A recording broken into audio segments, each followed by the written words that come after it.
So I want to ask you all a question. How many of you all have heard of a rapper by the name of Young Dolph? Give me a yes or no if you've heard of Young Dolph. And he's a rapper that died today. So if you haven't heard of him, let me say he's a guy out of Memphis, and he has been on the Breakfast Club and stuff like that. And he was shot, I think, today at some point. I think he was very young, about 36 years old, too young to die, too young to die.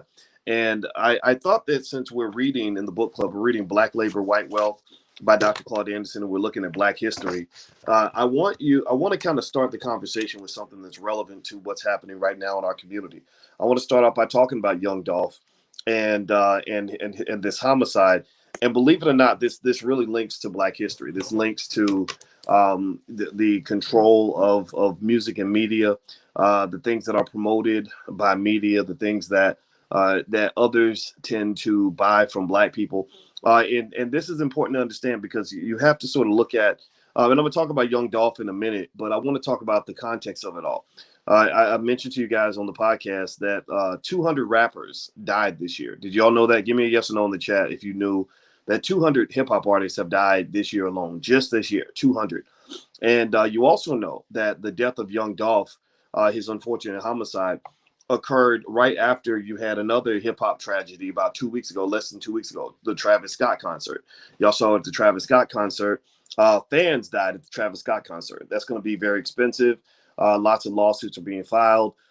Travis Scott is being blamed, but really Live Nation is probably the one that's most responsible, in my opinion, because they let so many people into that venue. They shouldn't have let that many people into the venue.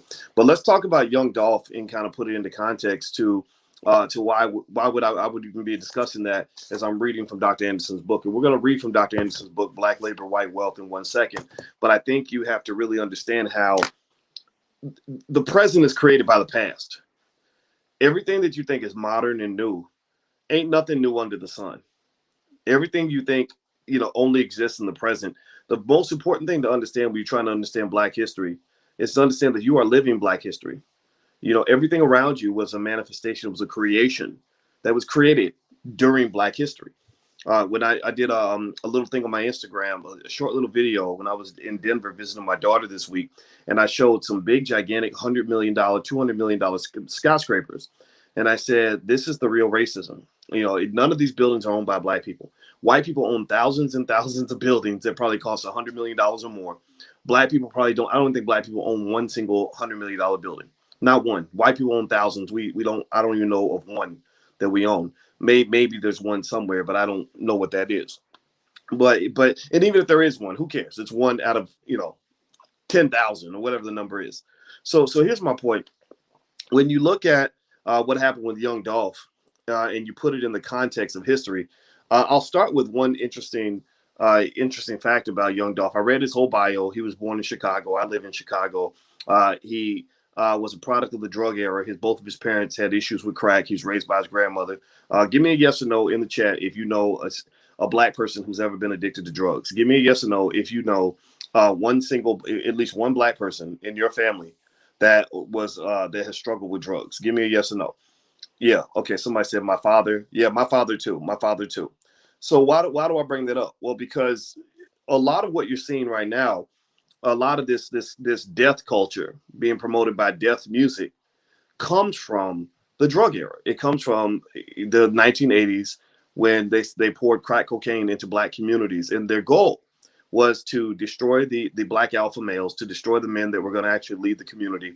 It was to dismantle families, which they succeeded at.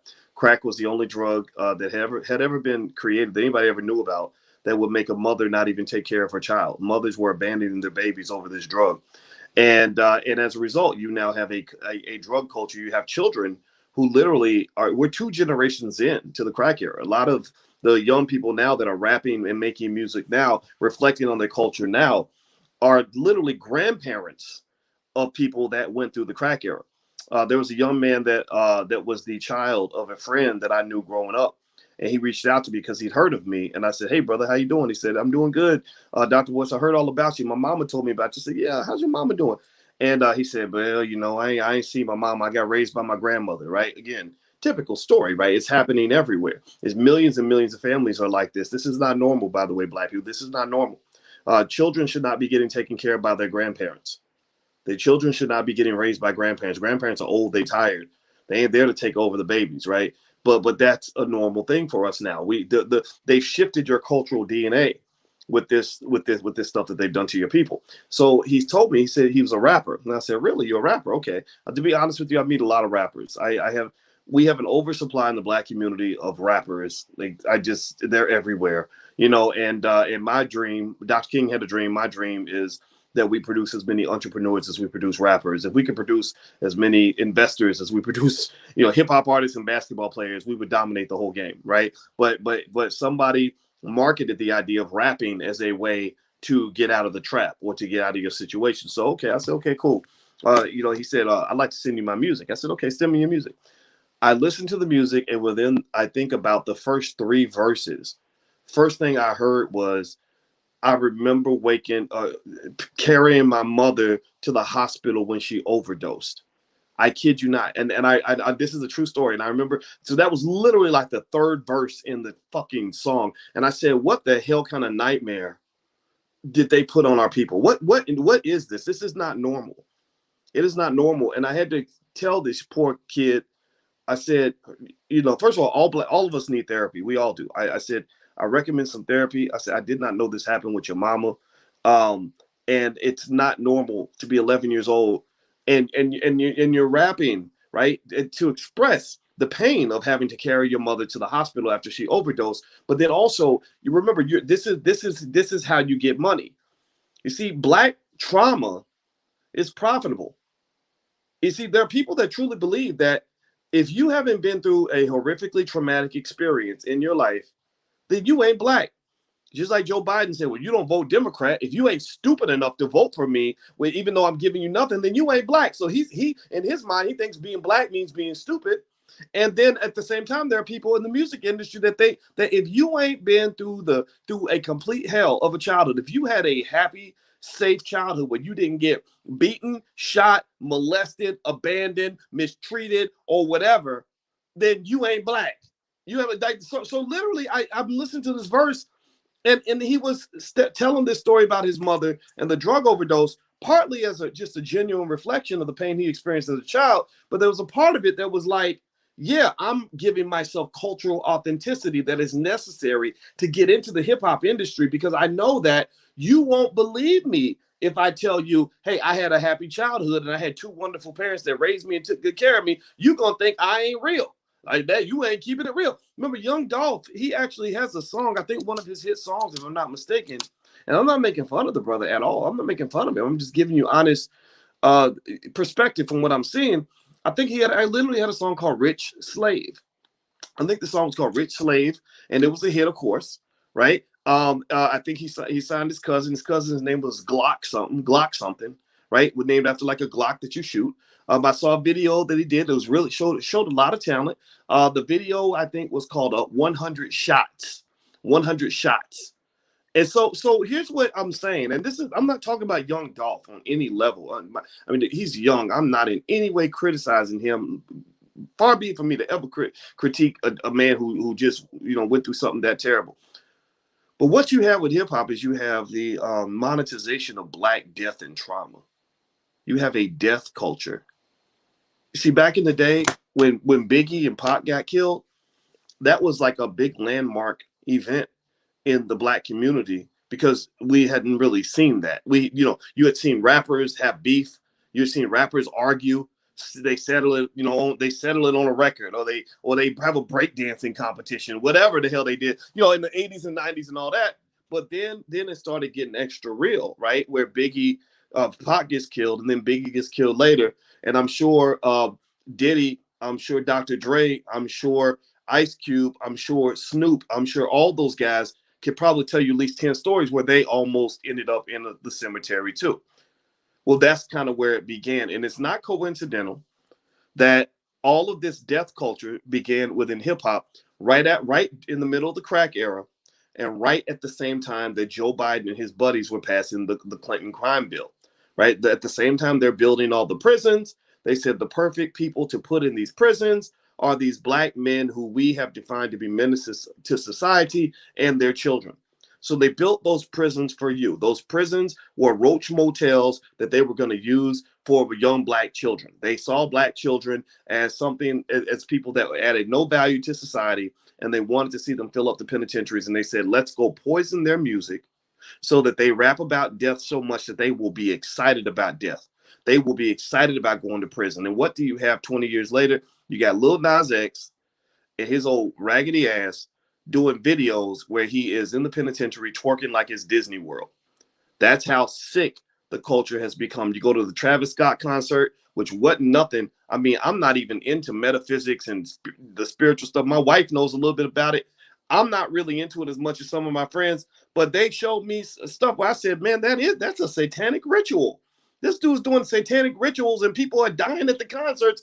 And then I'm listening to music where I'm hearing the same formula every time. It's I get all this ice, all these diamonds, and I got fast cars and fast, whatever, and then sex. Like I got women that'll, do sexual favors for me, right? It's a formula. Pay attention to the formula.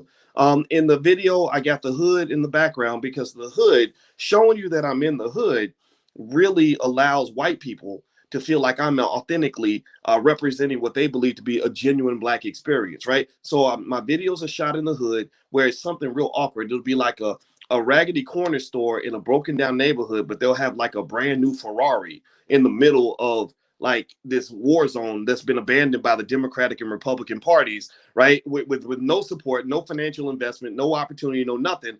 But I'm in the hood representing the Hunger Games or the Squid Games to young black people to say, if you survive the Squid Game, you could be like me. And you can't tell me that modern day hip hop has not become the Squid Games where either you get rich or you die, or you get rich and you die, right? Or you get rich and you die. So you think you're doing good because you got money, but then next thing you know, the feds are knocking at your door like Bobby Shmurda, and you're facing a lot of years in prison.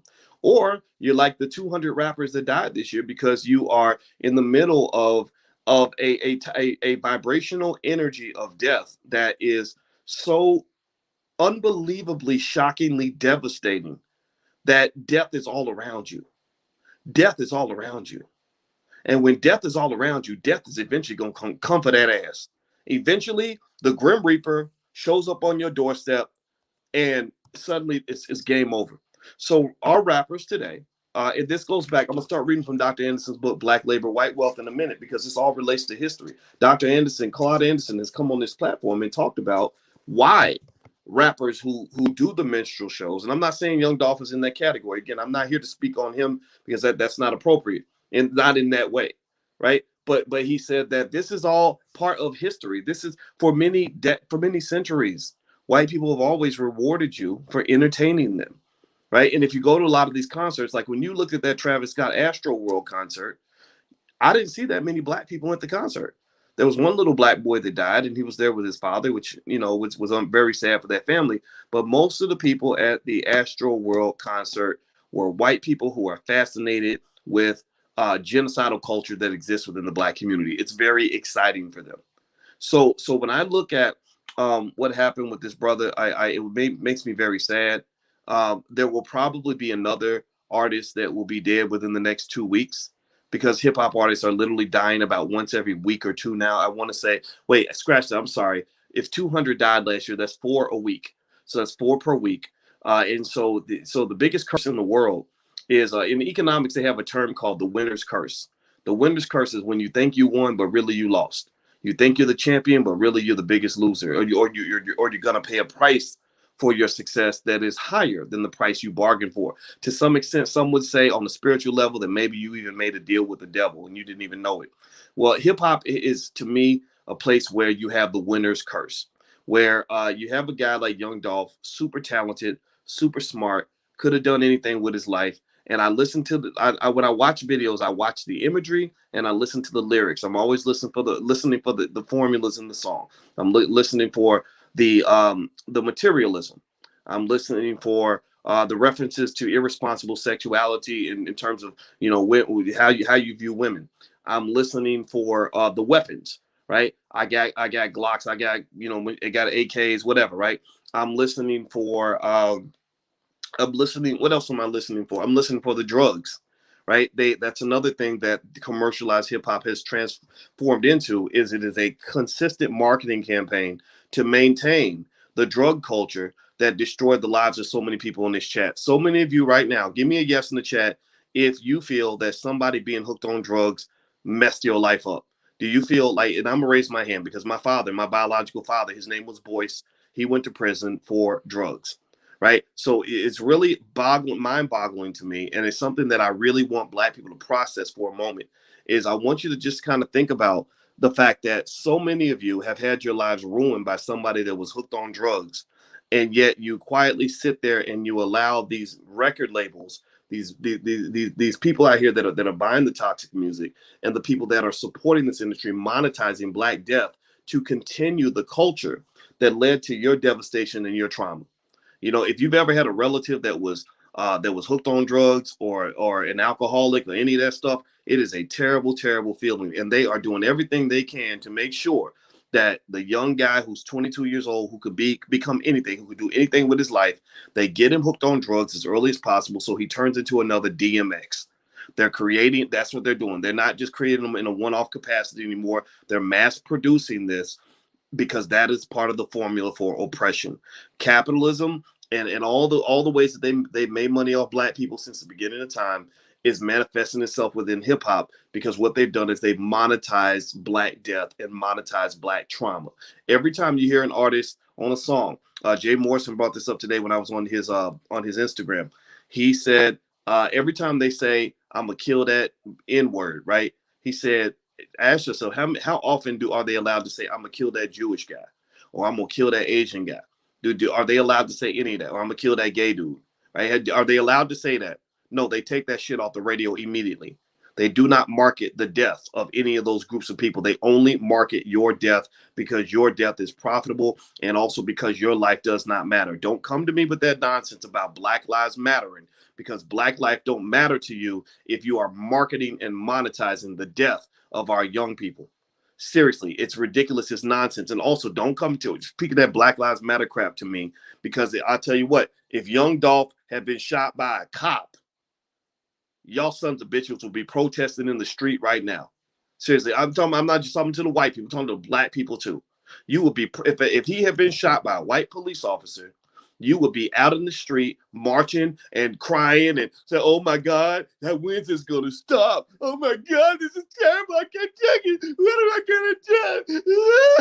gonna do?" With your drama queen ass, you'd be out there crying and bawling like crazy if he had been shot by a cop. But because he was shot by somebody in your community, you just like, well, man, that's bad. That's sad. Dang. I guess I'm gonna go listen to his music.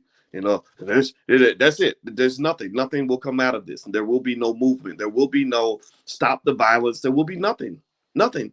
I'm telling you, it's Memphis. I follow this stuff. I pay attention. I've been on the Breakfast Club 4 times. So when Young Dolph was on the Breakfast Club, I saw that. I saw what Young Dolph was saying about Yo Gotti, and I said, this is gonna get messy. Because remember, I live in Chicago. They got drill hop, which turns into real death. Real people die from this. This is real. And white media loves the shit out of this. They love it. They love to market it the same way that they made money when they were marketing the Biggie Pac beef that led to Biggie and Pac both being killed. And I thought we learned our lesson. And at the same time, they convinced some of these trifling backward Negroes to dismiss and to hate people like Louis Farrakhan, who is one of the few Black men on this planet that has the capacity to get these rappers to sit down and form a truce and form some sort of way to relate to each other that doesn't involve somebody being dead or somebody's kids growing up without a daddy. He's one of the few men that can pull that off. And they got these Negroes on TV rejecting Farrakhan. You should be embracing the one Black man who has the ability to get the respect to get Gotti and Dolph or whoever's beefing, or the drill hop rappers, to sit down at the table and say, you're not my enemy. You're not my enemy. If I live in Chicago, my enemy is not the guy up the block. My enemy, if I live in Chicago, is all those sons of bitches in downtown and on the north side living in these $100 million facilities with $1 billion budgets that are making money off of our death. that somehow they always have the budget to go build a new wing to the white kids university, or to build some new football or basketball stadium or whatever, but they ain't never got no money left when it's time to go and fix the hood or provide money for black owned businesses that can give jobs to these young guys so they don't all grow up playing the Squid Games of hip hop trying to get ahead. The Squid Games where either you gonna get rich or you gonna die, but you might die broke. Right? So it's the Squid Games. That's literally what they got these rappers doing. You can't, everybody that raps can't go make money. It's not possible. You flooded the market. I meet a new rapper every city I go to. There's too many of them. There ain't enough way. You can't feed every rapper out here. So you're playing the Squid Games. You're jumping into a toxic death culture and trying to outdo the next guy, trying to keep it realer than him. So if he got 2 Glocks, you're gonna pull out an AK. If he got an AK, you're gonna pull out a Uzi. He got an Uzi, you're gonna pull out a Mac 10, right? You're trying to level. He got 20 tattoos, you got 100, right? He got tattoos on his arms and legs, you got tattoos on your face. So you always trying to out gangster all the gangsters. And in China, they have a saying that says, the Chinese have an old saying that says the fattest pig always gets slaughtered. The fattest pig always gets slaughtered. So Tupac, let's go back 20 years. This ain't nothing new.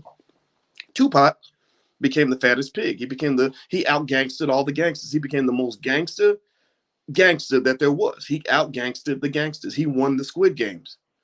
And now Tupac did not get the opportunity to live to be an old man because he became the king of the death culture. So I saw Young Dolph's album, and it was called The King of Memphis. And I know that album title alone was going to cause problems because you got other rappers in Memphis. Just so for those of you that don't know, I follow all this. You got Yo Gotti, you got Black Youngster, you got all these guys in Memphis. You have a lot of talent in Memphis. A lot of rappers who say, "Wait a minute, you ain't the king of nothing." So when that occurs, you naturally get the Squid Games, where at some point somebody's life is going to be jeopardized. And so people had tried to take his life before. This time they succeeded. Somebody else's life is going to be taken next. It's never going to stop. And here's the problem. Here's where you stop it. Here's where we challenge this. And then I'm going to move on because I want us to talk about history tonight. But I had to stop and talk about what's happening right now so you can understand what's going on in this world. All this is going to stop when we start challenging the media outlets that are mass promoting Black genocide on the air in a way that they would never do with any other group. You could rap all day on the album about which Black man you're gonna kill next. You can make a whole album saying, if I see you, I'm gonna shoot you. If I see you on bullets on sight. Like, you could literally say that in the album. There are rappers who rap that way, who literally say, I'm gonna shoot on sight, right? And there are people, and these albums get 300 million views on YouTube, right? So millions of dollars are made to monetize Black death and Black genocide. So pay attention now. You can say that about a Black man, but you can't even say that about a dog. Like, if I see puppies, I'm gonna shoot puppies on sight. I'll shoot your dog. I'll kill you. I'll kill your cat. You can't say that. You can't say that. They'll be all over you. They'll shut you down. They won't allow that on YouTube. They will not allow a video of anybody talking about killing an animal, but they will allow a video of somebody talking about killing a Black man. So that's a problem. That's racism right in your face. That's them telling you that they don't see your life as being valuable. And that's what they're going to do. White people ain't going to stop being white. They're never going to stop being white. I'm just asking Black people to start acting Black. I'm asking you to start acting Black. Acting Black means that you have a standard and you say, no, not us. Not today. Not on our watch. You're not going to disrespect us in that way. You're not going to kill all of our young soldiers like this. This is not appropriate. This is not going to happen. Apple Music, this is not going to happen. Spotify, this is not going to happen. Epic Records, this is not going to happen. Live Nation, you're not going to continue to profit. And if that means we got to even confront a person like a Jay-Z and say, look, Jay, what are you doing to stop this? Then I think that's appropriate. I really think that's appropriate. So we have to change the game in terms of how we respond to these things, because I don't know about y'all, but I'm very sad. This makes me really sad to see this. Every time some young Black man dies, you got to understand there's a lot of people behind that man. There are people that depend on him financially. There are children that look up to him. You know, with Young Dolph, I don't know how many kids he had. I'm sure he had a couple of kids or something, right? He's got his mama. He was getting cookies for his mama or something like that. right? So his family's devastated, right? So this kind of pain is something that I don't think you should have to live with, and it came from the drug era. When I read Young Dolph's biography, it was really sad. He's raised in Chicago. He moved to Memphis when he was two. He had two parents, from what I understand, that struggled with crack, and he was raised by his grandmother. Those stories need to stop. We need to reclaim the black family and just stop, just start calling that out. Not necessarily making people feel bad. You ain't got to make nobody feel bad, but you have to say we have a different cultural standard now because we are keenly aware of all the weapons and tools that are used in a white supremacist system to control and to destroy us. If you don't confront it, then you'll never win this battle. Because I'm tired of seeing these young people dying. I am. It just really bothers me. It makes me really sad. And so I wish Young Dolph and his family the best. I hope that the men in Memphis can sit down, and I hope the leadership, I hope the real men in Memphis can take over and say, this is our community. We're going to have a sit down. We're going to figure this out. We're going to figure out how everybody can eat and be successful without anybody threatening the life of other people. Maybe that's not going to work. Maybe that's naive. Maybe it's too far gone. I don't know. But I'm tired of this culture. I'm tired of the dope culture. I'm tired of the whole keeping it real gangster bullshit. There was a guy that I saw. I forgot his name, but he was a notorious gangster, and he went to prison. He got a lot of years in prison because he was keeping it real, keeping it hardcore, keeping it gangster, and all this other stuff. And he said I never regretted anything that I did until I saw my 3-year-old daughter crying her eyes out when they took her daddy away, and they had to take me back to my cell. He said that was when I realized that there was more to this than just whatever people had told me in the culture or in the music or whatever. So for young people, I really hope that we will understand that black people need to stay away from drugs in general. We need to have a zero tolerance policy when it comes to drugs. The Chinese used to have a problem where the Chinese, as a country, China was not productive because they had too many people on drugs, too many people smoking opium, and the British were monetizing Chinese drug addiction the same way they monetized black genocide in America. They were monetizing Chinese drug addiction, and there were people in China who stood up and said, "Enough is enough. This is not going to happen in our community." So you know what they started doing? They started killing the British soldiers for selling the drugs. They started giving life sentences or the death penalty to anybody who sold drugs in their community. And then they even started having to kill the addicts. They would even go to the addicts and say, either you walk away from the opium, or we gonna have to deal with you. And sometimes it has to go that far. So I'm tired of the drug culture. I saw this professor at Columbia that was on the Breakfast Club talking about how he likes to mess around with heroin and meth and all that. And he does it recreationally. And somebody said, "Dr. Boyce, do you want to have this guy on your show? I can get him. He can come and do an interview on your podcast." I said, "Why the fuck do I want to interview anybody who wants to promote drugs to young black people? We already have that. Why in the hell?" No disrespect to this guy, but man, keep that shit to yourself.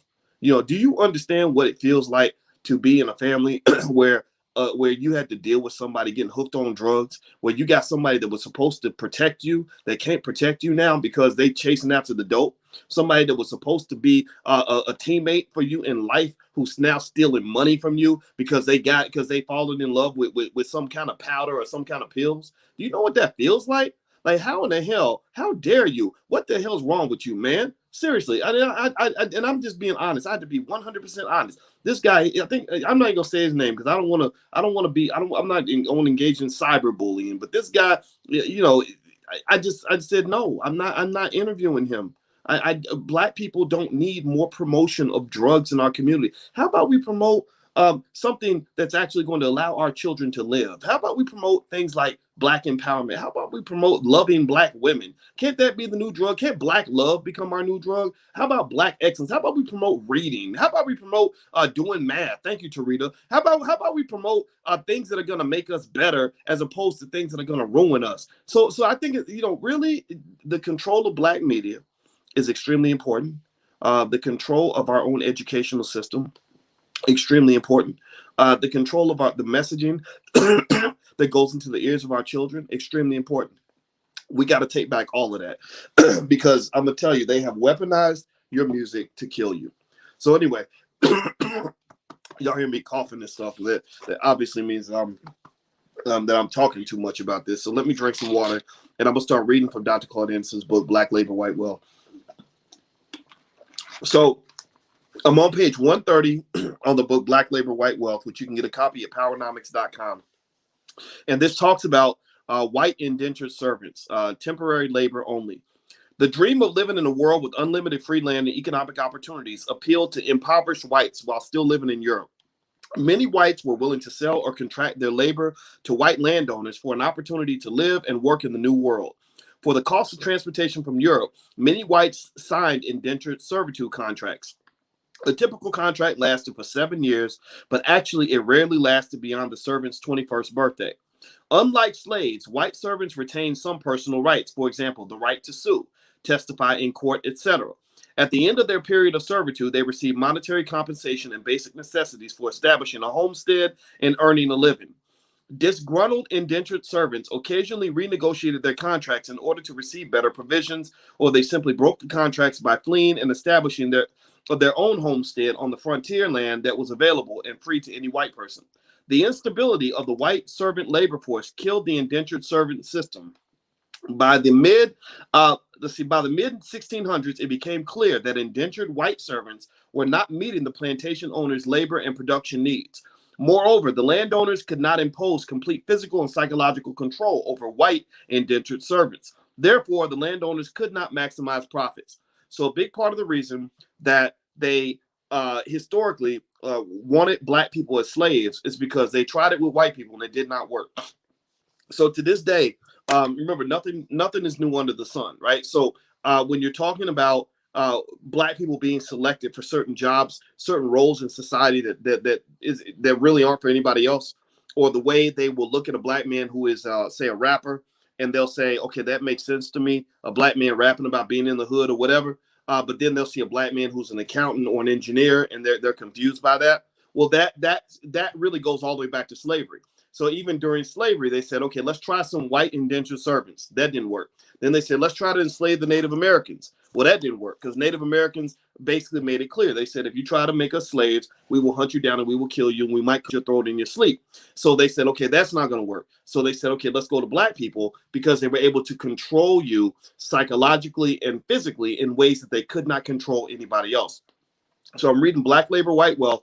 You can get a copy at powernomics.com. As the holidays get closer, I encourage everybody to do a cash mob on Dr. Anderson's website.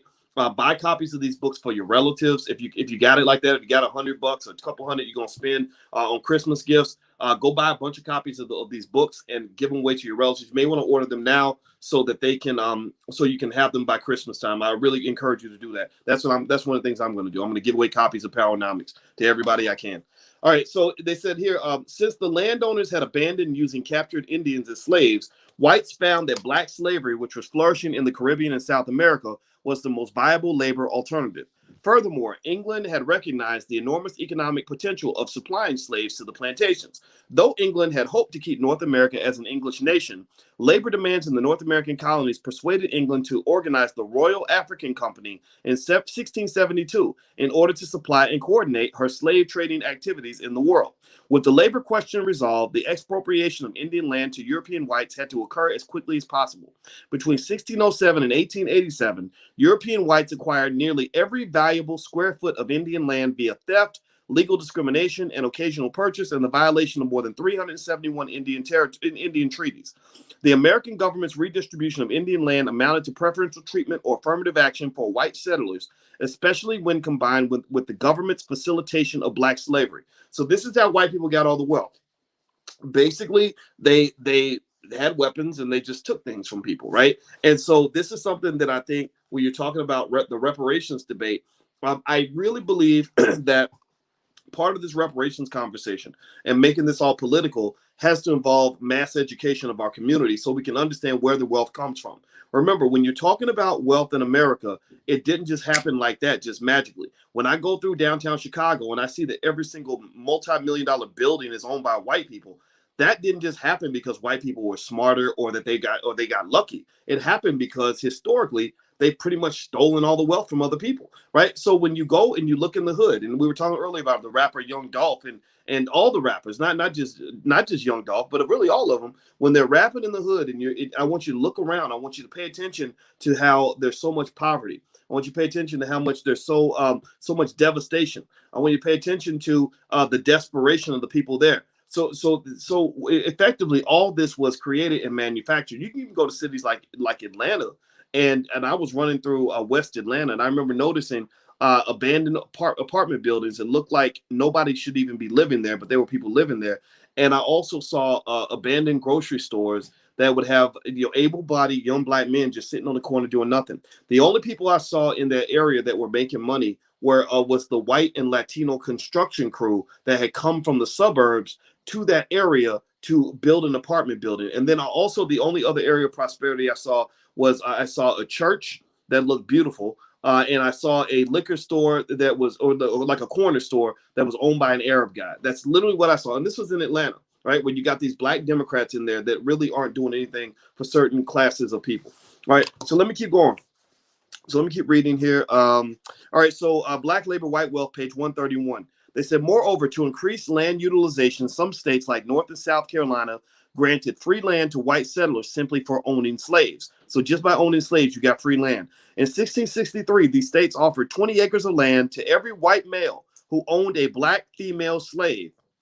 Such land awards encouraged miscegenation practices between white male and slave owners and black female slaves. So it encouraged the black or the white males to I guess miscegenation. I assume that that's a sexual term. I'm y'all gotta forgive me. It's miscegenation. I do not know the definition of that word. I would Google it, but I'm talking to you all right now. So I must embarrassingly admit that I'm guessing that this has something to do with somebody fucking someone else and making a baby. Excuse my French. All right. You know what? Some of y'all got kids here. So tell your kids, I'm sorry. I didn't mean to use a cuss word.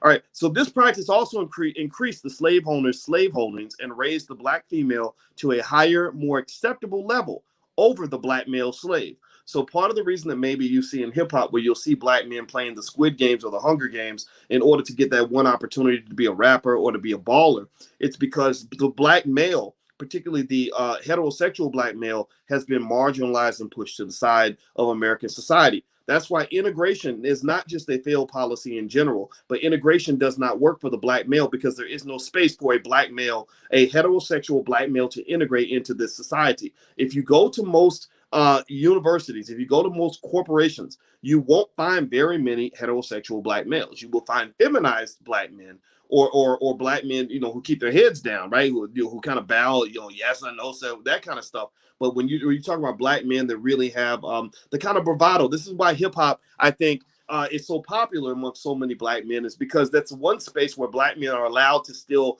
feel masculine, right? Or sports. Sports is popular because sports is that place where you're allowed to be masculine. So let me give an example of a place where I saw this in real life just this week. When I was in Denver, I went to Denver to see my goddaughter, and we were walking to go to a Denver Nuggets basketball game. And on the way to that game, we passed by the Colorado or Denver University, Colorado, or University of Denver. I can't remember. I think it's called University of Denver, but they call it DU, which is really confusing. But anyway, we walked by University of Denver, and they had this picture a line of pictures, like literally about 200 pictures of all their award-winning faculty at this university, right? All their award-winning professors. Now, of course, that got my attention because you guys know I'm a professor. My PhD is in finance. That's my thing.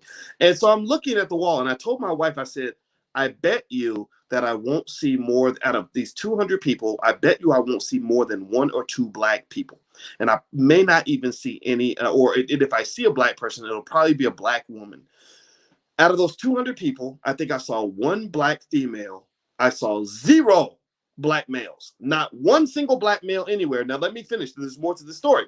So I'm looking at the university. I see not one single black person. It's like black people just disappear. It's like those movies. You ever notice when white people make these movies about the future and there's no black people at all in the movie? Anybody ever notice that? Like they dream about a future where black people just don't exist. So it was kind of like that, right? So then I go to the Denver Nuggets game, right? So I get to the Nuggets game. Now, of course, I'm watching basketball. And of course, I see lots of black guys now. Right now, I'm seeing tons of black guys out, on the basketball court. They're playing against I forgot what the team was they were playing against. I can't even remember what. It's the Nuggets against somebody. I can't remember who it was. That's so weird. But anyway, I of course I saw black guys on the basketball court, right? And then the only other time I saw a black person was when they mentioned the entertainer that they were going to bring in for the next game. And you know what it was? It was that entertainer. Anybody ever seen Big Frida? Big Frida. Now I don't know if exactly about who Big Frida is exactly. I don't follow Big Frida, but I think Big Frida it has something to do with transgender something, right? Let me see here. I'm gonna Google it because I should know a little bit more about Big Frida. Big Frida. Okay, I'm gonna share my screen for those of you that are in the Zoom. If you those of you who are not inside the Zoom, you can actually go to blackkeystogreatness.com. That's blackkeystogreatness.com. You can actually join. Okay, so this is Big Frida. So Big Frida looks like Big Fred. And this was the representation of blackness that I saw. So so the only two representations of blackness that I saw, and white people love this. They love black people in this particular state. The only two representations I saw was either the black male athlete and Big Frida. That was it. That was it. Right. So this is the world that you live in. This is the society you live in. Big Frida ain't never gonna hurt a white person. A well-trained athlete is there for entertainment. Right. Maybe next week they're gonna have another black rap. They're playing black hip hop music like all throughout the on the speaker system. But when it comes to integration into other parts of society that don't involve sports and entertainment, there is no room for the black male, particularly the heterosexual masculine black male. This is why it's extremely important that heterosexual black males understand that you're playing a different game from everybody else. You're in a different everybody else is playing basketball. You need to learn how to play some soccer, man. You got to play a different game because if you play that whole like I'm gonna do what white girls do and I'm gonna go get an advanced degree at Duke University and get a job at the corporation just like her and go make the money that the white woman is making, you're gonna be really upset with your life. You're gonna be extremely disappointed and sad because you're not gonna get the same opportunities that everybody else is gonna get. This world was not built for you, and I'm one of the few people, I guess, that will tell you this because everybody else wants you to believe the BS false idea that America is this land of freedom and opportunity when it's just not. It's not a land of freedom. It's not a land of opportunity. It's not a land of equality. All that stuff is garbage. That's all propaganda that is made up to make you feel better and to get you to play the Squid Games. And so next thing you know, you've got an oversupply of black males who become athletes and rappers because they weren't given any other skill to allow them to express their masculine energy, right? But I can tell you, being an entrepreneur allows me to be as masculine as I want. I got a black wife. I'm a black man. I ain't bound to nobody. I ain't putting on a dress. I live my life. I do what I want. Well, that's because I didn't try to go and just go to the NFL, the NBA, or get a record deal. I went in a different route, right? So every black male in America, if you have a son, your son must be trained to be an entrepreneur, and your son must also be trained to build with other black men. Relationship skills, conflict management skills are extremely important for the black male in America, right? So when we were talking about Young Dolph earlier, and RIP to Young Dolph, and I really hope that some of the other artists in Memphis will even hear me when I say this, that when you're in this sort of space, when you're forced to play the Squid Games, when you're in the trap, process this, right? We have a lot of rappers that rap about being in the trap. I think what Young Dolph, one of his first hit records was he was featured on a song called something like "You Got to Cut It." Remember that? The price is way too high. You need to cut it, right? Cut it, right? Well, cut cocaine, right? So it's the drug culture, it's the trap culture, right? So we rap about the trap. White people love to pay money to black people to rap about the trap because you're celebrating the very thing that gives you, that causes you depression, that causes you tremendous amounts of trauma, that causes you lots of anxiety. It's never fun to walk around your city looking over your shoulder constantly, wondering if somebody's going to shoot you in the head that day. That is a terrible feeling. I don't care how gangster you are. Ain't no gangster I ever met who enjoys living in that sort of tension. No one enjoys that, right? So when you think about this trap, you have to be able to sit back and process who built the trap, right? And how they designed the trap, right? And because when you understand the nature of the trap, who designed it, who built it, why they created it in a certain way, you can figure out two things. One, you figure out how to get out of the trap, but then two, you can understand what the being in the trap does to you. If you've ever seen animals that were in a trap, in fact, let me give you a real life example. Do you know that term alpha male? That term alpha male. Anybody ever, you're familiar with that term, right? So I want you to process in your mind what you view, what you think about when I say the term alpha male. So give me a yes if you kind of thought about it, like what that means in your mind, what it means to be an alpha male. Okay. And so okay, good. Yes. All right. Okay, so the term alpha male is used a lot. It's overused. It's used in the wrong context in many cases, and a lot of times it's used by men who don't even know the first thing about what it means to be an alpha male, right? They just don't know. They don't understand. But fine. Okay. So but here's the thing: the guy who coined the term alpha male came up with this term after watching how wolves behave in captivity. So he was analyzing the behavior of animals when they are in a trap. So when you're in the trap, the alpha does emerge because you're in this tight, messed up, terrible environment where you're fighting other animals to obtain access to scarce resources. So somebody built a trap, put you in it, and then suddenly it's like being in prison where you have to play by a whole different set of rules and behave in a whole different set of ways than you would if you were in a space of abundance. White people came from the trap.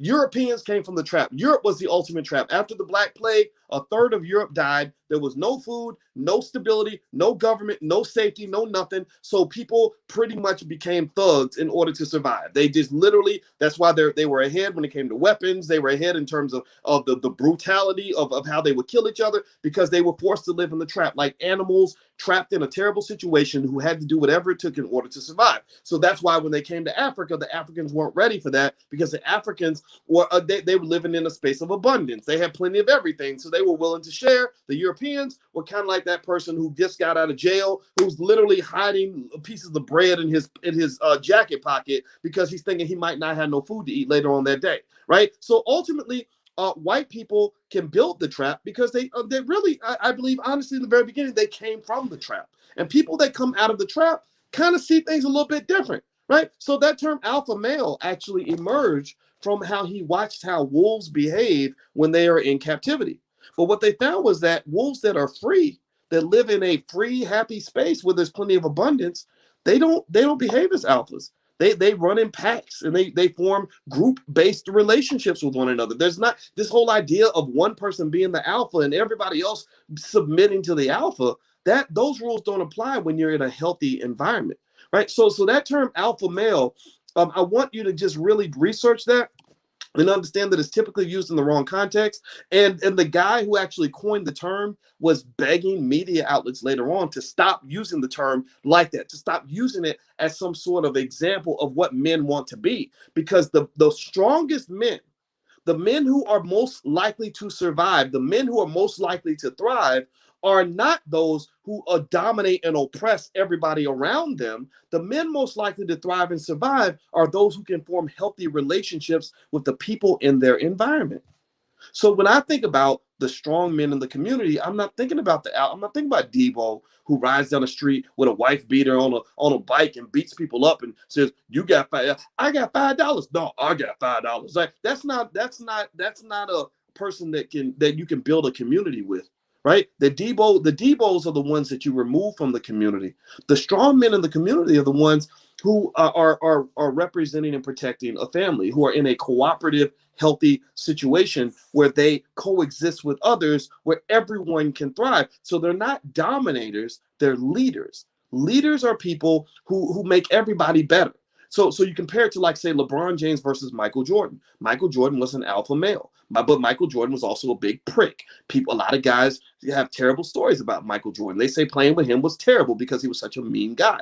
LeBron James was more of a leader. LeBron James wasn't there just to get all the points for himself and to give all the glory to himself. He makes everybody on his team better. So that's what makes him into a great leader and a great community builder. There, you can name several people who came up and became very successful because they were in LeBron's orbit.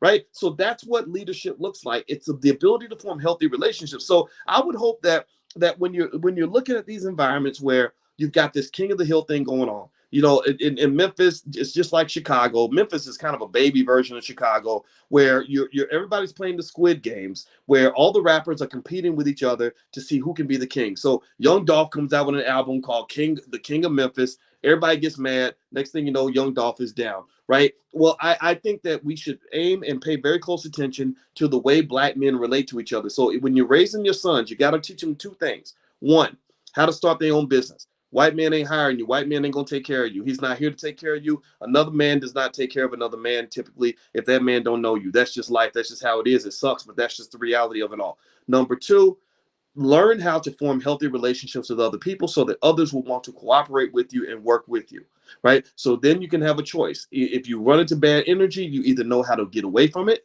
or you know how to find some way to diffuse it, or you find some way to cooperate so that you can actually build together. Because you start listen. So since we were talking earlier about Young Dolph and hip hop, particularly in the city of Memphis, you have three, at least three super talented young artists. You got more than three, but I'll name the top three that come to mind. You had Young Dolph, you had Yo Gotti, and you had the other brother, Black Youngster, right? All these guys competing, playing the white man squid game, all living in the trap, all trying to be the alpha because alphas emerge from the trap, right? Trap mentality is what creates the alpha. But what if those guys were all working together to better the city of Memphis? What if all those guys sat down with a Louis Farrakhan, who has that Juicy J? That's another one, right? There's a lot of them in Memphis. Memphis has a lot of talent, right? What if you had a Farrakhan that got all these guys together and had a summit, and they were all trained on how to build healthy relationships with each other so they could build together? That's what elevates a community. Is when your strongest men get together and say, you know what, I disagree with you on some stuff, but I really want to get along with you because if we go to war, everybody loses. Everybody loses when we go to war. There are no winners in war. There are no winners in war. There's only the biggest loser. And I'll give you another example. Since we're talking about this gangster stuff, everybody want to be a gangster. Well, there's a guy, there's a white guy. His name's Michael Francese. I think that's his name. He used to be, like a mafia guy. Like he hung out with John Gotti and all these other guys and the crazy Italians and their mafia families. And he told this really interesting story. I listened to it right before I actually came in here because I was taking a nap and I was just kind of checking it out. And he was talking about a time where he ran into a disagreement with John Gotti and another mafia guy. And he said that they were basically fighting over some scarce resources and scarce territory. And I heard the story. I'm not going to tell you the details of the story because it was basically a dispute about money. But what was really fascinating to me, excuse me, was how strategic he was in terms of resolving the issue without it blowing up and becoming something where somebody had to die. He said it was a tough situation. It was very bad. I had to have a conversation with him. I told him I wasn't going to give him this. He wasn't going to give me that. So I went back and I talked to the Godfather, and the Godfather told me that maybe I should try this. So I went back and I tried this and tried that, and then he bought me out, and then everybody was happy. So that logic was beautiful to listen to. It was absolutely beautiful because what you saw was what you're supposed to see from men. And I believe black men, we have this, right? There are many men in the community who have this, right? But it wasn't one of these like, you disrespected me, now I'm gonna kill you type situation. It was, you know what? Let's figure out how we can resolve this without this becoming a situation where everybody pays a price or a lot of us are either dead or in prison. Let's talk this through. Let's logically think it through in a strategic manner because the end goal is for all of us to walk away from this situation alive.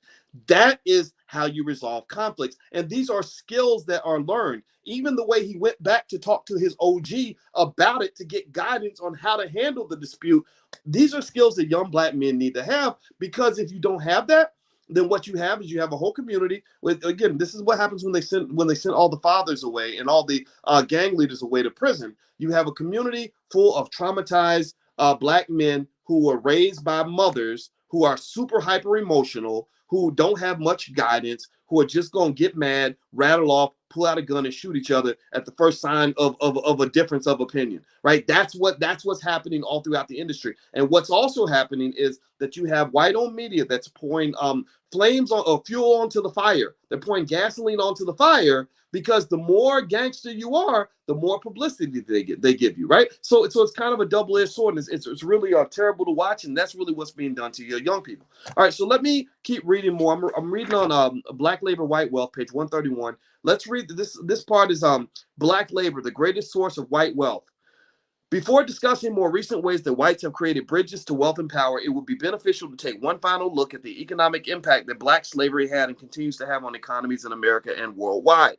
A close examination of financial data reveals why whites have been so adamant about keeping blacks as a permanent underclass of laborers. The world saw blacks as their labor and their labor as sources of wealth, black gold. England was the king of the slave trading nations. Not only was it the dominant slave trader, but was also the primary beneficiary of wealth produced by the slaves in the Americas and the Caribbean islands. As discussed earlier in Chapter 4, the English system was the harshest and undoubtedly the most profitable of the six major slave trading nations. For example, by 1795, Liverpool, England alone had more than 100 ships carrying slaves. This fleet of ships accounted for 50% of Europe's slave trade. Overall, during the 1700s, slave trading revenues expanded England's foreign trade by more than 700%, and annual slave trade revenues averaged nearly $5 million, which in today's numbers would be $50 billion a year. This is the kind of money they were making off of black bodies back then.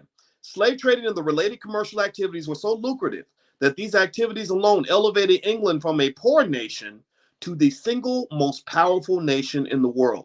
So don't let anybody ever convince you that slavery did not make white people rich. That's how they got rich. They got rich because of you and your ancestors. So one thing that Dr. Anderson also lists here on page 133 of Black Labor, White Wealth on table 8 is he actually compares, let's see, the slave prices to land and cotton prices. And so I'm looking here, and he says in 1800, the average price of a prime slave was $600. The price of cotton was 15 cents. But then when the price of cotton went up to 29 cents, the price of a slave went up to $1,050. So the price of a slave appears to have been directly connected to the price of cotton for the most part, because cotton was kind of the main export that they were using to make money. By 1860, annual sales of slave-produced cotton generated more than $30 billion for England. Meanwhile, English textile mills were still annually manufacturing increasing levels of cotton goods for retail sales. English trading relationships with American slave plantations were so profitable that England viewed the prospect of an American civil war to free black slaves as a significant threat to its national interests. England was well aware that growth in the English economy and the establishment of its industrial infrastructure was founded upon slave-produced products. In fact, in 1844, England announced in the Report of Foreign Nations that, quote, since 1808, $4 billion of fixed capital has been invested in preparation for cotton goods that were wholly dependent upon slave labor. England was not willing to lose that large financial investment or the steady flow of wealth from black labor without a fight.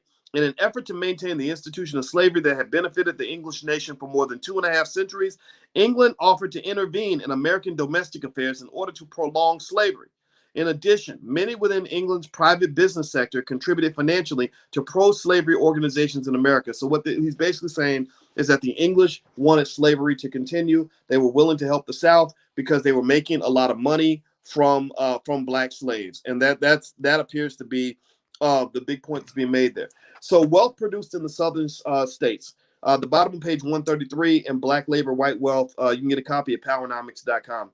Contrary to popular myths, prior to the Civil War, the South was not poverty-stricken, but held the greatest concentration of per capita wealth in the nation.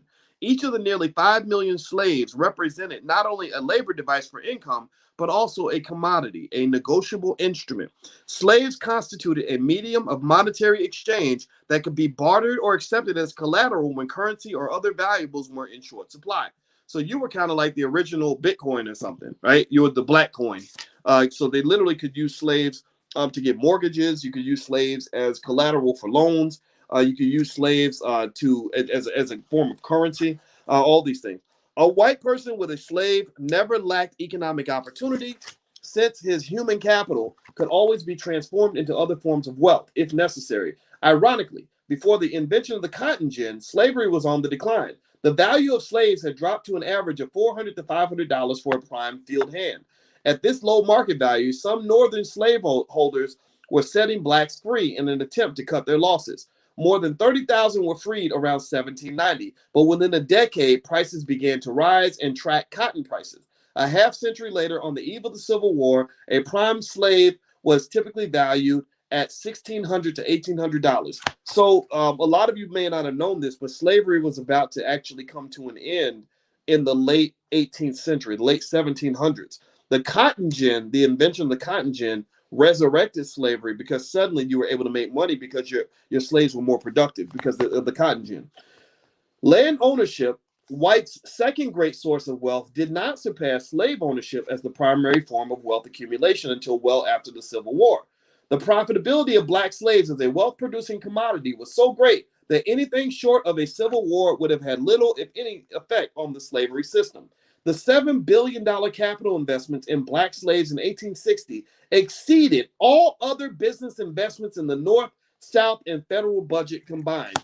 So, what this is saying is that basically wealth in America, the foundation of wealth in America, came from two major things: slaves and land. Slaves and land. So if you want to understand the anatomy of America's economic power, you look at slaves and land. So that means that black people, obviously we're owed reparations because America's multi-trillion-dollar wealth infrastructure is owed to us. And then also when you talk about the land piece, you got to go back to when millions of acres of land were given away to white people, which is why to this day you've got thousands, if not millions, of white folks out west that have thousands of acres of land that land has been in their family for many generations. So because you were excluded from the land grabs and the government was giving away free land, that is part of what killed black wealth. Also, because other people were making money from the labor of your ancestors instead of your ancestors making labor for themselves or using their labor for their own benefit, that also created a lot of white wealth. Okay, so give me a yes if that's all making sense to you, if that all adds up. I know we started off talking about the stuff with the rappers and Young Dolph and everything else, but I really wanted to connect that to history so we can understand how we got to where we are right now. All right, so let me keep reading here. I'm on page 134 of the book Black Labor, White Wealth, which you can get a copy at powernomics.com if you want to read it. Land ownership, let's see, hold on, wait. The value of a black slave had a direct correlation to cotton prices. From year to year, as the price of slaves went up or down, so did the price of cotton. Slaves' values dictated the market value of cotton, and cotton set the value of slaves. This direct relationship existed from the latter part of the 17th century to the mid-18th century. Furthermore, the prices and values varied very little from region to region within the country. Slaves were walking credit cards. Any white who owned a slave could always earn money by either selling the slave's labor or selling the slave. Both the slave and his labor carried value. Consequently, non-slave owners were decidedly poorer than those who owned slaves, and since nearly all black slaves were in the South, the nation's wealth was in the South. According to Robert W. Fogel in his book Without Consent of Contract, in 1860, 2 out of 3 males with a $100,000 personal net worth lived in the South and owned slaves. The wealth accumulation of the typical cotton belt farm was 4 times greater than that of the usual northern farmer and was 91 times greater than that of the typical urban common laborer, A comparison of northern and southern farms indicates that wealth was disproportionately skewed to the South. On average, the large southern plantation owners who used the slave gang systems had 18 times more wealth than a northern farmer and nearly 400 times more wealth than the average northern urban laborer. Robert W. Fogel claimed that, quote, a poor southerner who owned nothing more than 2 black slaves had assets comparable to the average northerner with all of his personal property, livestock, modest savings, and real estate. White wealth created through slavery benefited not only the actual plantation owners, but also numerous businesses in the community. Many Southern entrepreneurs acquired wealth by providing support services and goods to slaveholders.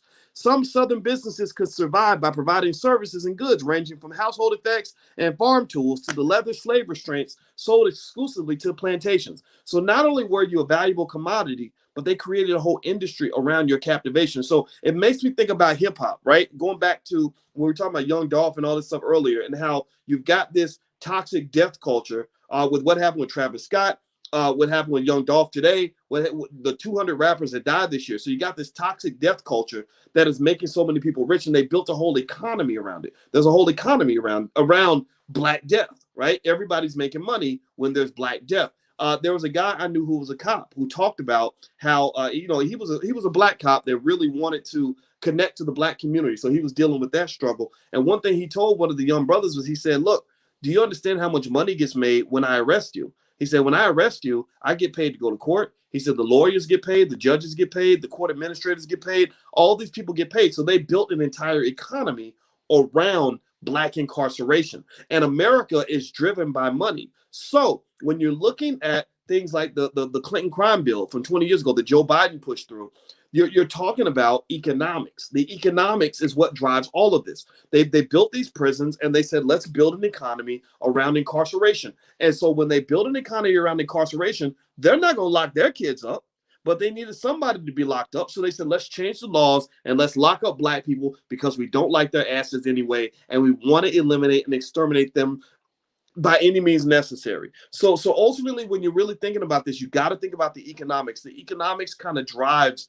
a lot of what you're seeing to this day. If you take the economics out of the equation, then suddenly hip hop becomes a very different art form. It becomes real art instead of people simply repeating the same gangster, thug, killer, materialist, disrespectful, disrespect women formula, right? This is not art. This is not art. This is actually just corporate speak. This is a product that is promoted because they know this product is going to make money, right? Even if it means Black people dying. That's one, in economics, we refer to that as an externality. An externality is something that a bad side effect or some other community effect that occurs as a result of how you're making your money. Like a company that makes some sort of toxic product may have toxic waste as a commodity, right? So then the question becomes, well, what did you do with your toxic waste? And if they say, well, we just dumped it all in the river, they're going to say that's not appropriate. The Environmental Protection Agency says you can't just dump your toxic waste in the river. Your collateral damage must be dealt with in an appropriate way. Thank you, Tarita. That's a great word to use, collateral damage. Well, for you, though, you're the group of people that doesn't matter. You see, when we use terms like Black Lives Matter, I know for a fact Black lives don't matter to anybody, including Black people, because Black lives don't matter, then what happens is that when companies or industries have negative externalities, like Popeye's Chicken is making $5 billion a year, selling poisonous fried chicken that's killing more people than the coronavirus ever could, right? Well, they don't care about the externality of that because they who cares if Black people are dying, right? It's not a big deal. But remember, pay attention. If you look at the Travis Scott concert, they took note of that. Why? Well, because in this case, Black people weren't dying. You had white people dying, right? Now that white people die, it's like, whoa, wait a minute. These are human beings. Now a couple of Black dudes dying in the hood. We could live with that. 85 kids can get shot in Chicago each week, and we don't care about that.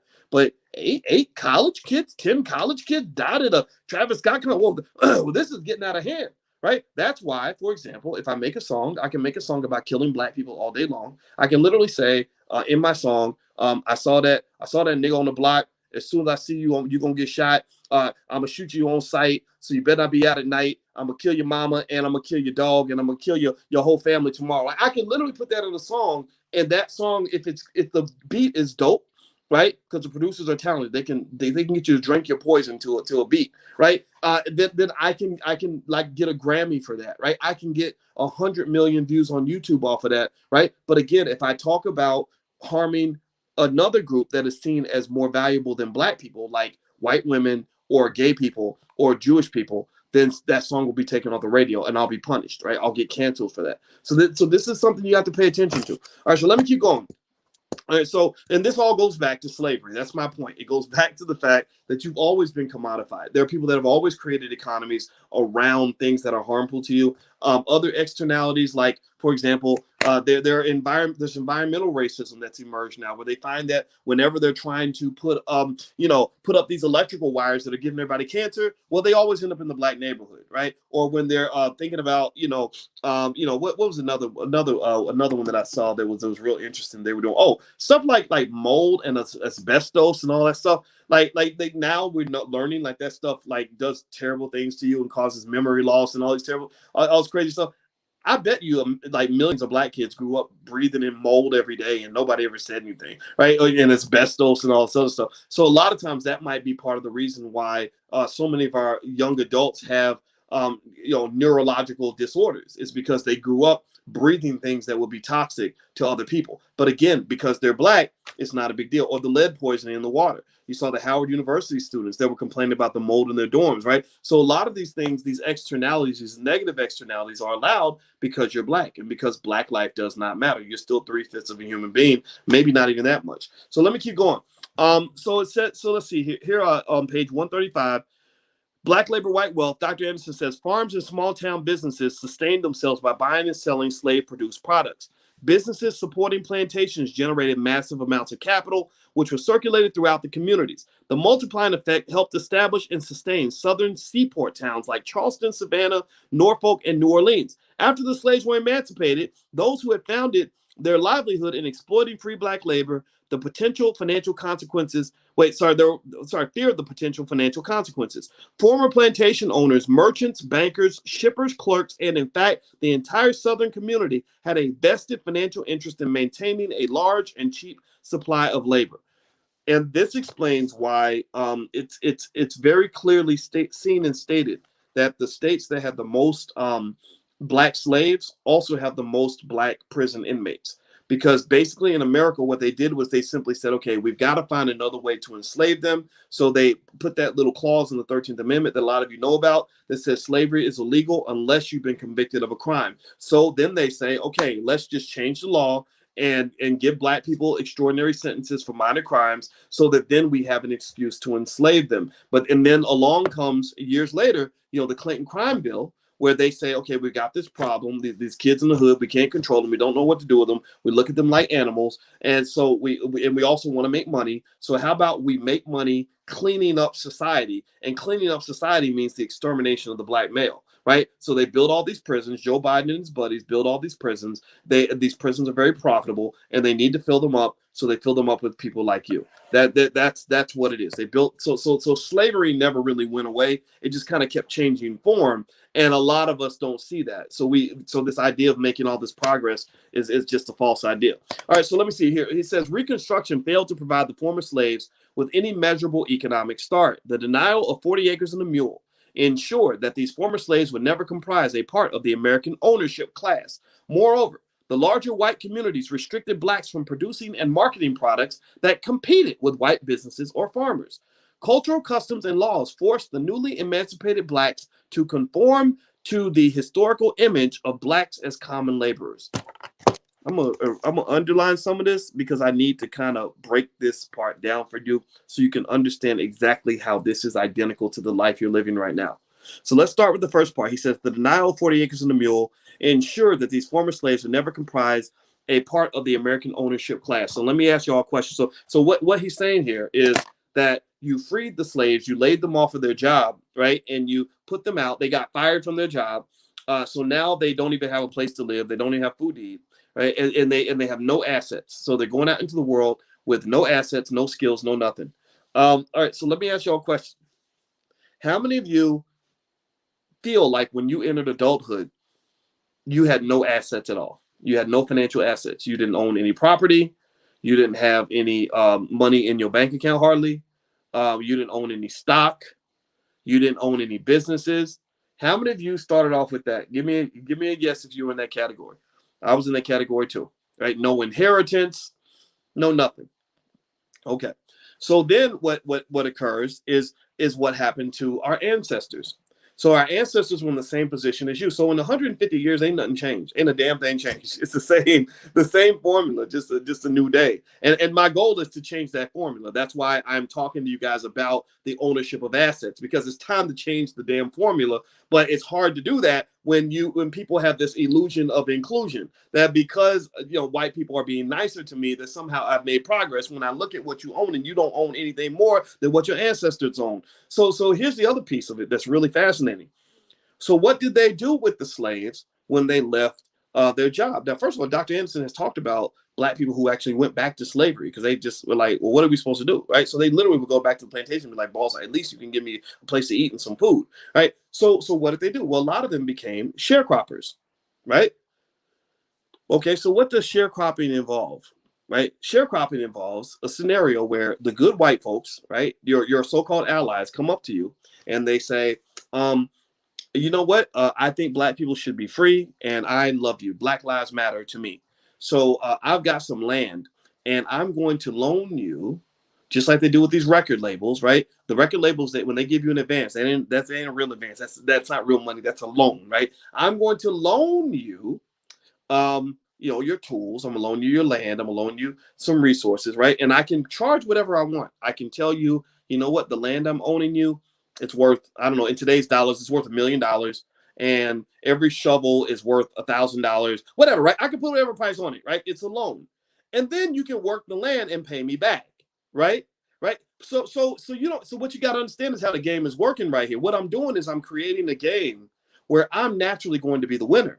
So the slaves working with the good white folks and the good white allies would go and get these loans to become sharecroppers, and they would be stuck in a situation where the debt was so high they can never repay it. So they would literally work themselves to death, right? And the only people making money are the people who actually own the land, not the people who got the loans or were renting the land from the slave owner, right? You were so they were still income for the plantation owner.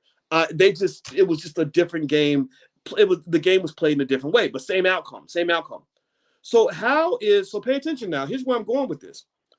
So in that situation, I've just explained to you how your white friends give you an opportunity by loaning you access to resources, but the debt that they loan you does not match the income that you generate, so you never actually climb your way out of debt. What does that sound like to you in terms of a comparison of what you see today? Give me an example of something that has happened that has become very common to the point of being what's the word that's ubiquitous, right? Meaning that it's everywhere and very toxic, where they loan you so much money for a commodity, right? And you don't make enough to repay it, so you end up working yourself to death. Student loans. Student loans ain't nothing but modern day sharecropping. A lot of I've mentioned this before. I'll say it real quick again for those who didn't hear it.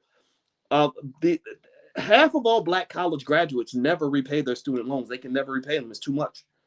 You are $200,000 in debt and you making $55K a year. I don't know how you're gonna fix that. You have a mortgage without even owning a house. So effectively, and pay attention now, the same way the farmer who did the sharecropping would loan you, give you a loan for the land and and rent the property to you, whatever, where he gets to pick the price where he loans it to you for, right? It's not a fair price, right? Like I could say, well, you can come work for me and I'll give you water for $85 a bottle and you don't have to pay for it now. Just sign here and you'll owe me and you can just pay me $85 when you get it, right? Well, I've overcharged you. So universities do the same thing. They will bring you to a university and like a USC, and you will go and borrow $75,000 a year to go to college. You graduate with a bachelor's degree, a piece of paper that they pulled out of their ass, and you are over $250,000 in debt. And many of these people are in debt for life. They're in debt for life. So effectively, these systems continuously perpetuate themselves. What you're seeing there really is capitalism at its worst. What you're seeing also, again, this is me putting on my finance professor hat to kind of help you understand this game. This game is built where the people who own assets have the power, period. You got to own something. You've got to own something. So when you're talking to your kids about how they want to live their life, a great way to start that conversation is to start with ownership. Don't measure success by how much money you make. I don't care about how much money you make. What do you own? Ladies, you meet a guy and he's bragging about how nice his car is and also what do you own? Do you even own that car? Do you own a house? Do you own an asset that's actually going up in value? Ownership is connected to power and freedom. So stop measuring based on things that don't matter. Two things that don't matter is income, that much anyway. It's income. You're working for somebody, you're making a high income, but you're spending all your money, then you're just a hamster on a wheel. You're just living like Groundhog Day. You're just living the same life over and over again. You're gonna work yourself into the ground. Number two is these degrees you get, right? Now, I have a lot of degrees, so I'm not saying that education is bad or knowledge is bad or wisdom is bad. All these things matter. Education matters, knowledge matters, wisdom matters. But you don't always need degrees to have knowledge, education, and wisdom. What you really want are skills at some point that will allow you to achieve the economic goals you set for yourself and your family, and will allow you at some point to own something that you can call yours, right? So you have property, you have stocks you can own, you have businesses you can create. All these skills are essential for black people in order for you to get ahead, or you're going to catch yourself being a sharecropper. Don't let that happen to your kids. So let me keep going. So I'm at the bottom of page 135 of Black Labor, White Wealth. Those of you who are listening online, if you want to come into the book club meetings, we meet every Wednesday at 8:30 p.m. Eastern. You can enroll at blackkeystogreatness.com. That gives you access to my life class, and that's totally free to the community, because I want everybody and their mama to read Dr. Anderson's books. Also, for those of you that are interested, tomorrow the Black Crypto Club is going to meet. So if you're interested in crypto investing, you can do a free trial at theblackcryptoclub.com. Today's Wednesday. Yeah, they meet Thursday night at 6 o'clock. So you can go to theblackcryptoclub.com if you're interested in crypto and you want to talk to our experts. We have some really good people in there, and I think you'll like what you see. All right, so let me keep going. Although blacks were skilled and well-experienced agricultural planters and livestock breeders, they had no farm tools, livestock, money, or land upon which to earn a living. Doesn't that sound familiar? You have schools like Howard University that produces lots of students that major in business management, but they don't have a business to manage, and they don't have any capital to go build a business. And so when you had, what's the brother's name? I forgot, the billionaire, John something, or whatever his name was, the brother that paid all the student loans for all the Morehouse students. I thought that was really great. But really, what I would really like to see is for them to form a capital base where those students can then go in and get the capital they need to go start businesses. And also, Robert Smith, thank you. Robert Smith, I'd like to see them also get enough money. I'd like to be able to raise enough money where we can actually build schools to educate our own people. I really believe that one of the solutions to all of this is for black people to educate black people. I don't trust anyone else to educate black children except for black people who care about the black community. All right, so let's see here. It says most blacks in desperation were compelled by white hostility to return to the plantations, either for pitiful wages or as sharecroppers, where they were soon bound to the master's land as firmly as they had been in bondage, said historian Norman Hodges. The northern states also thrived off of black labor. So this is where you get to your allies, the good white folk up north. He said, as in the South, the northern economy also thrived off the labor of black people through profits from businesses connected to the slavery industry. And contrary to popular beliefs, most northerners were not opposed to black slavery. A few abolitionists opposed slavery on moral grounds, but the greater preponderance of northerners, directly, if not indirectly, supported slavery by enjoying the fruits of it, by eating the food, wearing the cotton, and drinking the rum that black labor produced.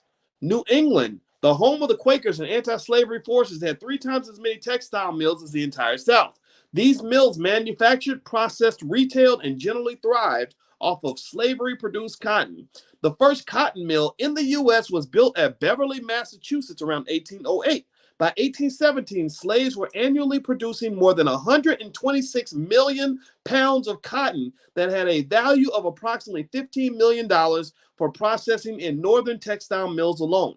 Numerous historians, including Stanley Lebergott, E.N. Elliott, and Robert Fogel, documented the high productivity of slaves and the products and wealth they produced for northern as well as southern businesses. By 1850, more than 1,000 cotton factories operated in the United States. Northern mills processed 1/4 of all slave-produced cotton. This cotton provided clothes, fabric, jobs, income, wealth, taxes, and other benefits to populations throughout the North. So while northern anti-slavery forces opposed slavery on moral grounds, it was apparent from the kinds of businesses that were supporting the northern economy that nearly every northerner benefited from slavery. So this hypocrisy, right? This hypocrisy where in one side of your mouth you're saying Black Lives Matter, but in the other side of your mouth you're benefiting from Black death. That's been going on for a very long time. I mean, that's what is this hypocrisy, right? On one hand, they're like, oh yeah, we're your friends, we're your allies, we care about you. But then they profit when you suffer, right? They profit from slavery, right? So this is true also. We start off talking about Young Dolph and hip hop and everything else. I don't understand how you can tell me Black Lives Matter when I can sit here and I can, in the same sentence, tell you that 85 little children got shot in the hood in Chicago, and you literally do not care. You literally act like I said nothing. You literally act like I didn't just give you the most devastating information in the world. Again, if Young Dolph had been shot by a cop, people would be in the streets protesting right now. If Young Dolph had been killed by a Proud Boy or a Trump supporter, they'd have y'all Negroes going crazy. But because Young Dolph was killed by probably another black man, let's be real, it's Memphis, it's the hood, and anything's possible, but y'all know what it is, right? people see it in a different light. So let me keep going. Excuse me. I'm going to jump forward just a little bit. Throughout the North, he said, though the North pretended opposition to the roots of slavery, the North drew its very existence from the South in this peculiar institution. The financial benefits of slavery effectively muted the voices of most Northerners. So they were making so much money that they didn't really speak up against slavery. When forced to make a choice between making wealth and making policies to free 5 million lowly black slaves, whites in the North, like the South, placed a greater value on accumulating wealth and power. Of those who sympathized with black slaves, probably few associated the price of black suffering with the quality of life that whites were privileged to lead as free citizens. Abolitionists and other anti-slavery groups did not relate to the slave products to the production of wealth, consumer products, and life's comforts. Eliot, a writer and lawyer, in his pre-Civil War writings, summed up the moral issue and the ineffectiveness of religious organizations in abolishing slavery. In 1853, he wrote that, quote, religious anti-slavery forces were ineffective because 9/10 of the cotton consumed in the Christian world was produced by black slaves. So this is where, sorry guys, this is where capitalism goes bad. And this is also happening in things like the hip hop music industry. The reason that no one really calls out the BS about how many black people are actually dying from say hip hop music is because there's so much money being made. That's the reason why Apple Music, Spotify, all these other places are never going to speak up about it, right? They'll tell you Black Lives Matter, but then in the same breath, they'll promote a record that is mass marketing the death of black people. And that's because the money's so good, right? So capitalism is kind of a thing you have to be really careful about, because if you're not careful, then the money can make you into a slave and make you do things that are contrary to the values that you claim to have. So let's see. He charged. Let me go back. In 1853, he wrote, and he is Eliot. Let's see, a guy named Eliot. He wrote that religious anti-slavery forces were ineffective because 9/10 of the cotton consumed in the Christian world was produced by black slaves. He charged that all who enjoyed the fruits of black enslavement were co-conspirators. Without black labor, there would have been few products to market or taxes for government. Black people and their labor was first and foremost an economic issue, not a moral issue. This is just as true in the 20th century as it was in the 17th, 18th, and 19th centuries. This is important to understand. So when you're talking about racism, when the Democrats show up and they tell you to get your booty to the polls and go and they get all the sororities and fraternities to go and take their chucks and pearls to go vote for whatever Democratic candidate they put in front of you, you have to help them understand that racism is not a moral issue. This is not about getting white people to like you. This is not about getting white people to do the right thing or for people to feel guilty about whatever the hell their ancestors did. It's an economic issue. You pay us what you owe. You stole something from us. You now want our friendship. You now want us to support you. In order for us to support you, you must pay what you owe. If you do not pay what you owe, then you will not get our support. It's really a basic concept. In all probability, had the anti-slavery forces made ending slavery an economic issue in need of an immediate conclusion, instead of a moral issue that would change as men's hearts changed, slavery would not have lasted for 250 years. As an economic issue, the abolitionists could have directly embargoed or boycotted products produced by slave labor, just as the colonists had boycotted products from England in order to get their freedom during the Revolutionary War. Creative slavery profiteers.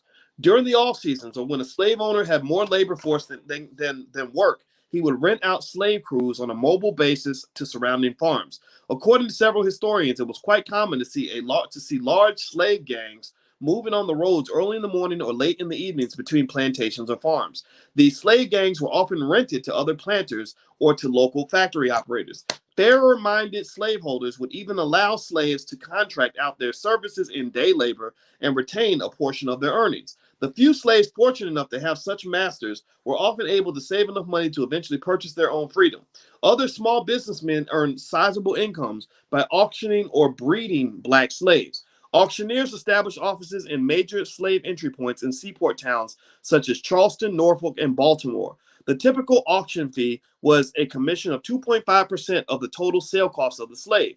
If we assume that each of the 5 million slaves was sold at least once, then a 2.5% auctioneer's commission paid on average of the average price of a slave of $1,000 would have produced $1 billion industry. After the United States banned slave trade in 1808, the top prices of prime slaves gradually rose as high as $1,800. Slave traders and investors sought alternative ways of meeting the nation's growing demand for slaves. Between 1810 and 1864, a larger commercially profitable domestic slave trading industry was established between the old slave states and the newer states entering the Union.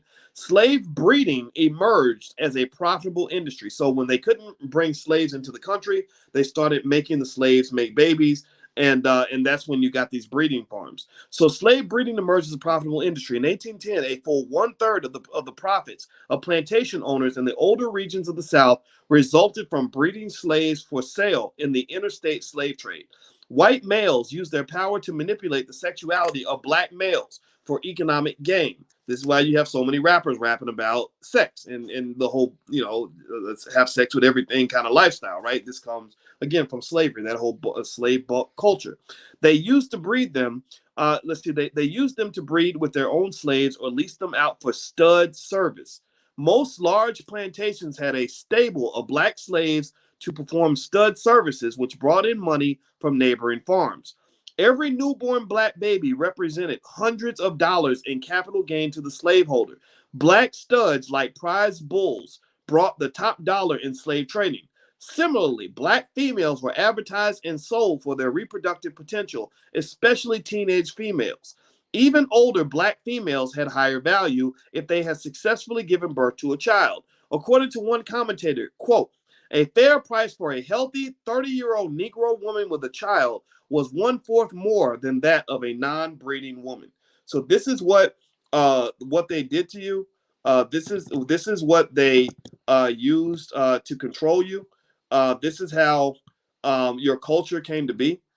So when you see some of the things that you see happening in media in terms of how the black man is presented or how the black man presents himself to the world, a lot of that comes from slavery. A lot of that comes from a culture where this whole buck stud lifestyle was something that was profitable for the slave master, right? So it's something that it was entrenched. You were rewarded for being the slave buck, right? So that's something that's important to understand, so you can understand why some of us behave the way we do now. So they said blacks and Indians denied access to gold. In the financial sense, black slaves had the Midas touch. Their labor in Virginia's tobacco fields created the first gold rush. Their labor in cotton created the second gold rush in the fields of Texas, the eastern Midwest. As a result of the war with Mexico over Texas and slavery, California was acquired from Mexico through the Treaty of Guadalupe Hidalgo. Almost immediately afterward, in 1849, a natural resource, gold, was discovered in California. This discovery of gold ignited a massive influx of wealth seekers from around the world. Within 4 years of the big discovery, more than $200 million worth of gold had reportedly been extracted.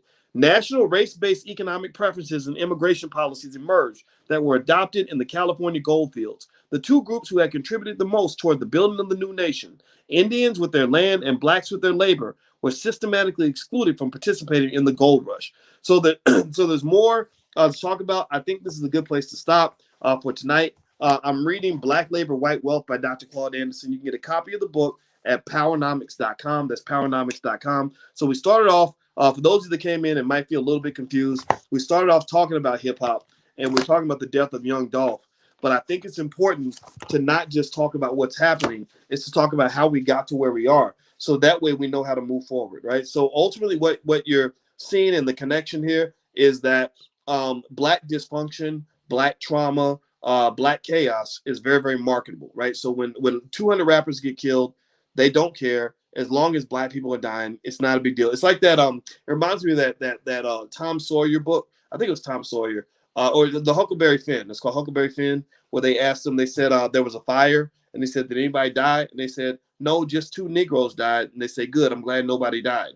So to some extent, the black man and the black woman are, for the most part, invisible human beings, right? So when people come to me and they say Black Lives Matter, I say, I don't believe you. Right. And even a lot of black people don't think Black Lives Matter, because if we did believe Black Lives Matter, we would actually value black bodies and black lives in a different way. And so ultimately, when I see what's going on with the culture, I think if you want to talk specifically about things like the music, I believe the music was deliberately manipulated because hip hop music it gives eyes and it ears to the soul. It connects to the actions of young black people. There's nothing more persuasive. There's nothing more persuasive. There's nothing more persuasive in the lives of young black men than the words of rappers. Yeah, am I right or am I right? Or am I right or am I right? Even sometimes the parents can't get through, right? If you bring a young black boy's favorite rapper to his school, he will do whatever that rapper says. So if that rapper says read more books, he'll read more books. If the rapper says save your money or invest your money, he'll start investing his money. When you look at some of the economic platforms that are out here where they're doing great work, like people like Earn Your Leisure, well, they're very smart. They went and they wanted to influence and convince black folks to start investing. Well, what do? They bring rappers onto their show who say, I'm investing now. And they feel that because rappers say that they're investing, that's what people start doing, right? So ultimately, in order for us to regain control of the community, we must regain control of our music. We must regain control of our media. We must regain control of our educational systems. So what's that going to take? It's going to be a 50-year plan. This is not something that's going to happen overnight. I told you guys about Project 2070. This is something that I see, that I visualize. 50 years where we're going to have to build the capital base, and we're also going to have to. Sorry, give me 1 second. Let me shut this down. My computer's making noise. Oh, hold on. Let me turn this off, guys. Sorry. Let me see if this works. Hold on. I have no idea how to turn this off. Hold on. You know what? I think that's my cue to shut up anyway. So let me go ahead and just and say goodbye to you all. So I apologize for this crazy noise in the background. So at the end of the day, control of the music is important. Control of the educational system is extremely important. There we go. It turned off. I don't know why I can't disconnect my phone from my laptop. I got to figure that out. But control of the music is important. Control of the media is important. Control the educational process is extremely important. If we do those things, then we will actually have the ability to implement the culture that we want to see. And the reason I want to give us a couple of generations to do this is because we have to, one, we have to build the capital base. And then two, we have to build up our young people to think in a way that is systematic and strategic, right? So we don't need more soldiers and sheep.